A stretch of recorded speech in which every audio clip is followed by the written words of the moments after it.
और मैं अपनी ज़िंदगी के तजर्बों से बता रहा हूँ, बड़ी बड़ी जो है जंगें ली हैं हमने ज़िंदगी के अंदर, सदियां लगती हैं लोगों को समझाने के लिए।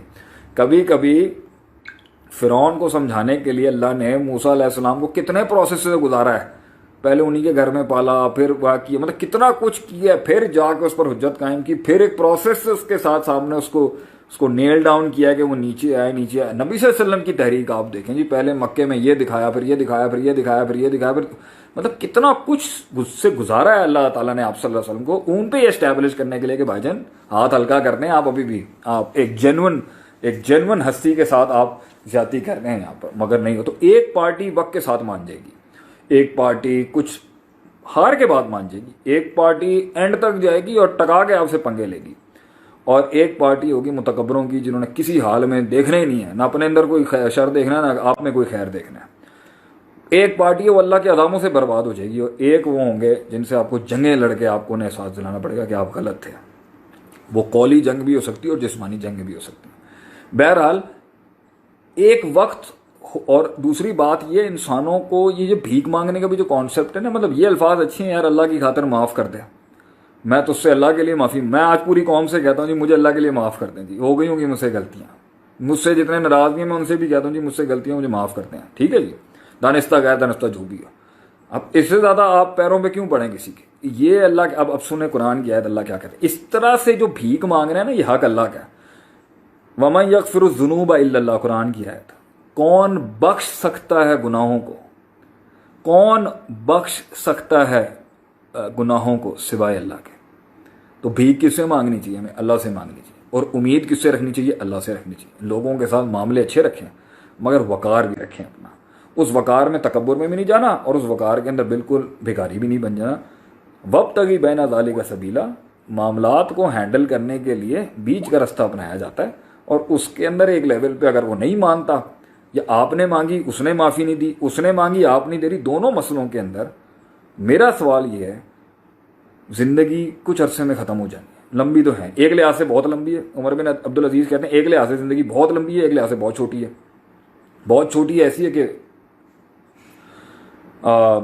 वलिकुल्ली उम्मतिन अजल फ़ैज़ा जा अजलुहा ला यस्ताखिरून मिनहुम सअतुन वला यस्तक़दिमून। अल्लाह कहता है कि हर कौम का मुकर्रर वक्त है, जब उसने आना है वही ख़त्म हो जाना। और एक लिहाज से ज़िंदगी लंबी है कि उम्मीद है लंबी होगी, और उसके अंदर मसाइल होंगे, वो एक दिन में तो ख़त्म नहीं होने।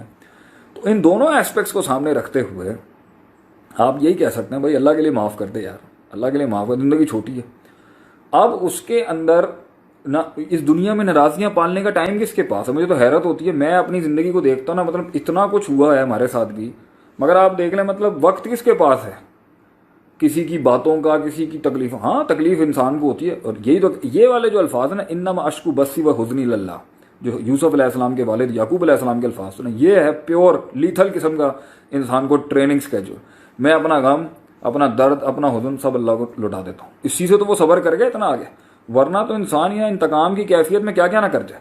तो बड़े लोग जो अपने मुंह से अपना इंतकाम निकाल के ना दिखा गए अपने आप अंदर से, फट गए आगे से, और अपने अंदर की असलियत उन्होंने आगे से बग दी आगे से।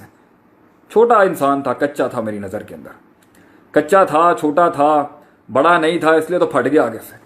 जिन लोगों के कलेजे बड़े होते हैं, जिगर बड़े होते हैं, जिन्होंने बड़ा कंटेन करने का हौसला होता है, वो हर वक्त हंसते ही रहेंगे आगे से। अभी पिछले दिनों में किसी इंसान से मिला, उसने बड़े अच्छे जुमले बोले जी हम फलाद के हो चुके हैं शेख साहब, पत्थर के नहीं कहा, उसने कहा फलाद के हो चुके हैं। मैंने कहा चले ये मत कहिएगा कि पत्थर के हो गए, लेकिन फलाद का हो गया, उसका मुराद ये थी कि दिल बड़ा कर लिया हमने इस फील्ड के अंदर। तो इस तरह से जो ना आप लोगों को माफ़ भी जल्दी कर लेंगे, और लोगों की माफिया भी जल्दी कबूल कर लेंगे। छोटे दिल जो होते हैं ना, छोटे, ये इतने से आओ दिया तुम बेकदर है, जो अल्लाह कुरान में कहते हैं कि वादियां भी छोटी थी दिल की, इनमें पानी भी कम आता है और वही भी कम आती है। इनके गुस्से भी नहीं जाते, इनके बुग़्ज़ भी नहीं जाते, इनके कीने भी नहीं जाते, और इनकी माफिया भी नहीं जाती। इनकी हटती भी बहुत जल्दी है, और इनका दिमाग भी बहुत जल्दी फट जाता है आगे से। तो ये छोटे लोग हैं, अल्लाह कुरान में उनको छोटा कहता है। बड़े लोग, उनके हौसले बड़े, उनकी बात बड़ी, उनकी सोच बड़ी, उनकी बर्दाश्त बड़ी, उनका ज़र्ब बड़ा। आप सल्लल्लाहु अलैहि वसल्लम ने इतना इन लोगों ने जुल्म किया। आप सल्लल्लाहु अलैहि वसल्लम मक्के में जाके क्या बोला, जो मैं माफ़ किया जी, सबको माफ़ किया मैंने, जो अबू सुफियान रदी अल्लाह ताला अन्हु के घर में जाएगा उसको अमान है, खलास।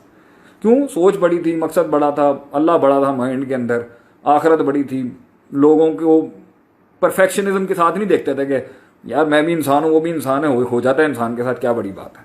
तो ये चीज़ें इंसान को ना दिल बड़े करती है इंसान के। लेकिन छोटे दिलों के साथ जी बड़ी तरक्कियों की बात नहीं होती। पाकिस्तानियों, मेरी तो आप लोगों को रिक्वेस्ट है, दिल बड़े होने चाहिए, सोच बड़ी होनी चाहिए। छोटी छोटी चीज़ों के ऊपर हम उड़ा के फेंक देते हैं, रद्द कर देते हैं अगले का, तरदीद करते हैं, हैसियत ही कुछ नहीं। और आजकल तो जो मैं मिजाज, जिससे मैं खुद बड़ा लड़के बाहर निकला, एक गलती देखी या 5 गलतियां देखी या 10 गलतियां देखी, उड़ा के ही फेंक दें अगले को जी, पूरा कोई खैर ही नहीं है उसके अंदर, पूरा शर बन गया।